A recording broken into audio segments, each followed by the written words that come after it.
Okay. Hello, Cancer placements. Hi, it's Fiestaro. Okay. So, mid-June. Oo, mid-June tayo. Let's see anong meron, no? Anong papasok, anong kailangan mong malaman, mga ganyang bagay-bagay ba? Okay. Oh my gosh. Pero again, before tayo mag-start, kung may mga tanong po, mag-message. No, kung may tanong sa private reading, may tanong sa ating mga charms, they're all available. Limited stock yung ating charm spray, oil, and yung ating third party kit. Okay. And the rest, they're all available. Si Granter po ay made to order. Okay. Let's start. Cancerian placements. What's for you this mid-June? Ano ang kailangan mong malaman, Cancer? The Nine of Wands in reversed. What's keeping you? Sabihin natin.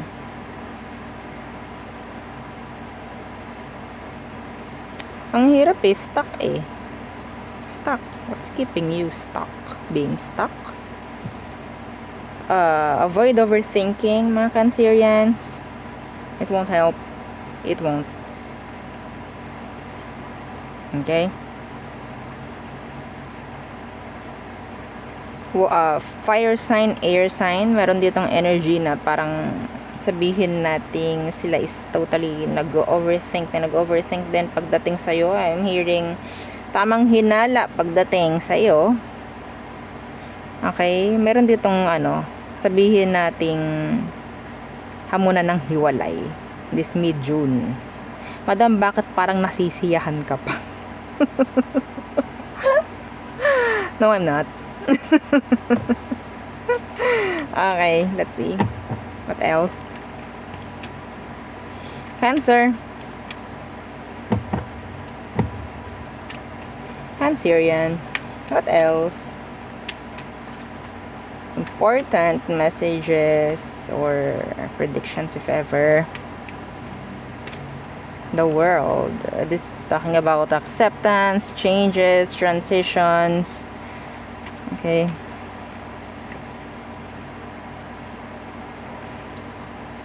Feeling neglected, feeling ignored.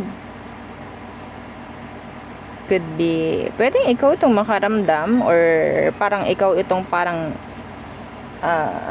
makakaramdam ng pang-ignore from a fixed sign. Taurus, Leo, Aqua. Ano ba yung isa? Nalimutan ko. Okay. Scorpio, I guess. Anyway. So, yeah. Kasi may mga didistansya na tao. And I think magbibigay sa'yo to ng sadness. Yeah. Some of you, kung ano man to, kasi pwedeng maapektuhan din yung iyong work, kung sakali man. Yeah.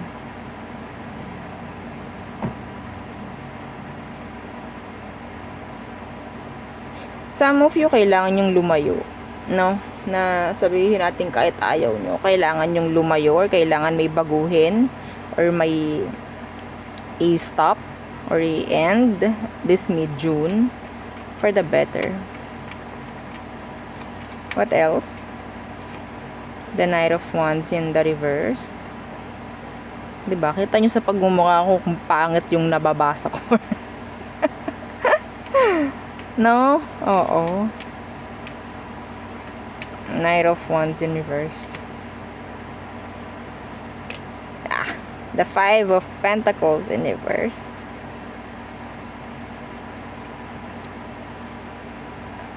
Iwasan mo munang magtiwala, no? Lalo na sa mga taong magagaling magsalita. Magagaling magsalita. Mabubulaklak magsalita.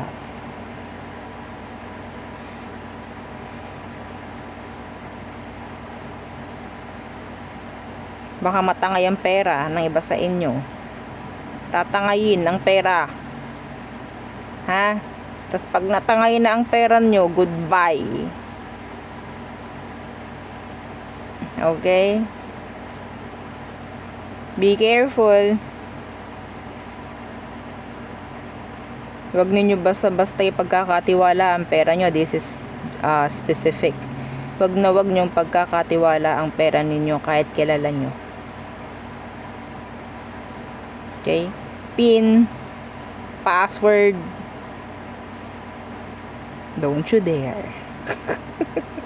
Don't. Oo. Nakaw. Nakaw, mami, takbo pera nyo. Yari. Wala kang idea about this. Wala kang idea na magagawa niya yon.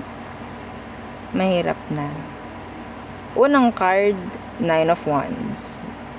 Maging guarded. Don't trust kung kani-kanino. Lalo na kung meron kang something na like doubt pagdating dun sa tao. Even though, yes, kilala ko naman to eh. Pero may doubt ako. Your intuition is telling you something. Okay? So, hindi ka papahamak ng intuition mo. Paminsan-minsan, makinig ka rin. Okay? What else? For Cancerian placements, mid-June.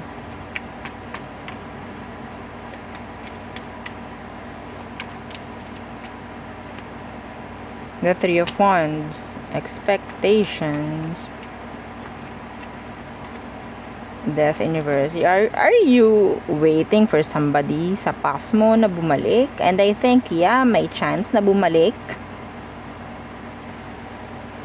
Okay? The Tower universe. Hindi pa kayo tapos. Sino man nito? Could be your ex. Hindi pa kayo tapos. May chance na magkaroon ng reconnection or resurfacing this mid-June.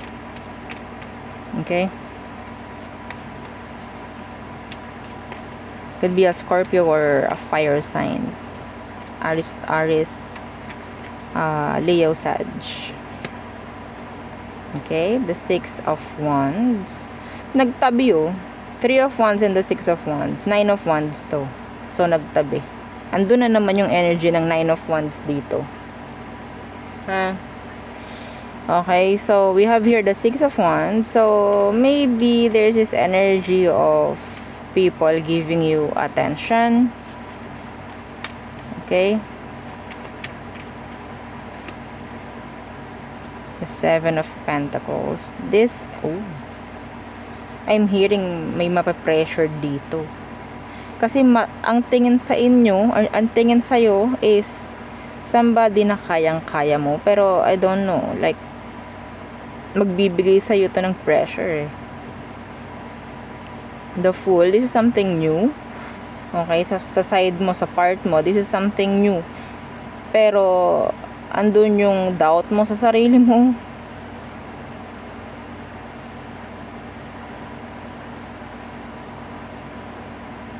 Magbibigay ng pressure to sa'yo. Pero kaya mo yan. Yeah. Okay? Mayroong mga taong mataas ang expectation sa iyo actually. Could be sa workplace, sa school. Okay? Yeah, the Magician. Huwag ka mag-alala, magiging maganda to. Okay? Magiging maganda naman. Magiging okay naman ang resulta. Huwag ka mag-alala. Basta suportahan lang. Parang ganon. Nandyan yung pagod. Oo. Effort. What else? Mid-June, Page of Swords. Oh, you have a stalker. This stalker is watching you like a hawk. They're keeping tabs on you. Ina-avoid ka nitong makausap or pwedeng may blockages or block. Literal na block sa message. Okay? Pwedeng binlock ka or binlock mo or whatsoever. Yeah, they're stalking you. Wala silang gagawin. The Two of Pentacles in reverse is here. Okay? Wala silang plano, walang action, pero I think they need you. Some of them, may chance na magtingin-tingin or maging open sa ibang mga energies. Okay, lalo na kung feeling niya or kita niya na talagang wala kang pakialam sa kanya. Yeah, they will entertain or yeah. Mag-entertain talaga ito ng kung ano-ano, kung sino-sino, ganyan. And pwedeng yeah, gusto nito na makita mo 'yon. May iba kasi dito parang way yun ng revenge eh. Like, okay, meron akong ginagawang ganito. I hope itong taong to is tinitingnan or ini-stalk ako. Sana makita niya. Ganon. Okay? Anyway. Okay. So, let's see. Pagdating naman sa love, anong meron? In love. Cancer. Mid-June. Pagdating sa love, anong meron?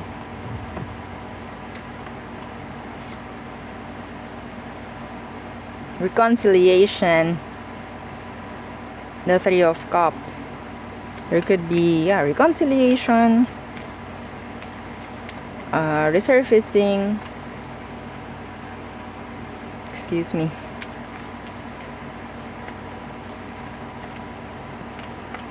Connections. Somebody's waiting na makipag-reconcile ka or still open for reconciliation. Meron ditong parang hindi talaga nag-uusap. I don't know kung meron dito like nag-ghost or talagang no contact lang. They're expecting something from you. Could be an earth sign, Taurus, Virgo, Capricorn. You're just waiting. They're still invested.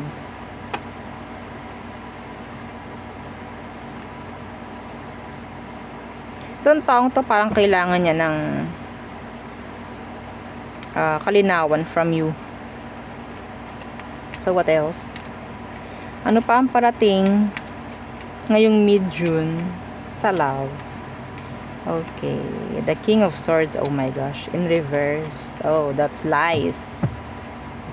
Control. That's a narcissistic person. Yeah. Oh, may mga magagamit at may mga manggagamit. Okay? May mga magpapagamit at may mga manggagamit. This mid-June. This is codependency. 100%.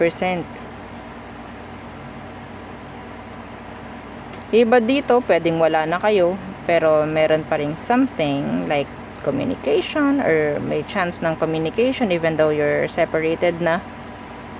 The benefits. Because of the benefits. Or chance na parang alam niya na still open or what. Be careful. Be careful. Page of Wands. Mahirap dito, baka mamaya may ma-pregibles. May mabuntis. Okay? Even, yeah, wala ngang label. Some of you, walang label, pero ginagawa nyo pa rin yung mga ginagawa nyo noon. Nung may label pa kayo. So, iba nga talaga, walang label eh. Walang masasabing label. Oo, parang gamitan lang din. No? Be careful. If you don't like magkaroon ng mini you after 9 months, then be careful. So, ano pa?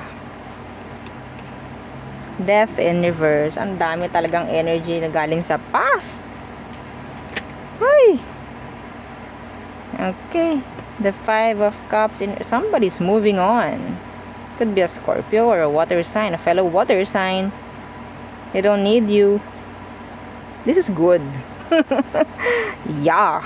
Yeah. The Nine of Swords in reverse. Energy po ito ng parang hindi na sila nag-i-stress, nag-uumisip pagdating dito. I don't know how paano mo nga ito malalaman or And let's see, paano itong malalaman? The Emperor. I think, wala ka na maririnig from this person, I think, no, na about pag-chase, pagiging needy, because yeah, they acting as the Emperor. They make rules. Meron ng direksyon ng buhay ng taong to. Kung sakali man may mga ex kayo na pwedeng nakikita nyo pa or what, wala na silang balak bumalik. They're moving on. Meron na silang mga sabihin nating mga desisyon na alam nilang magiging okay in the end. Okay? Hanga ako dun sa taong yun. Pero sana ikaw din to. Okay? So there. Yun ang aking reading for you, Cancer placements. Again, please don't forget to like, share, and subscribe. And follow our FB page and sa nating YouTube channel na nasa description box below. Again, thank you. Goodbye.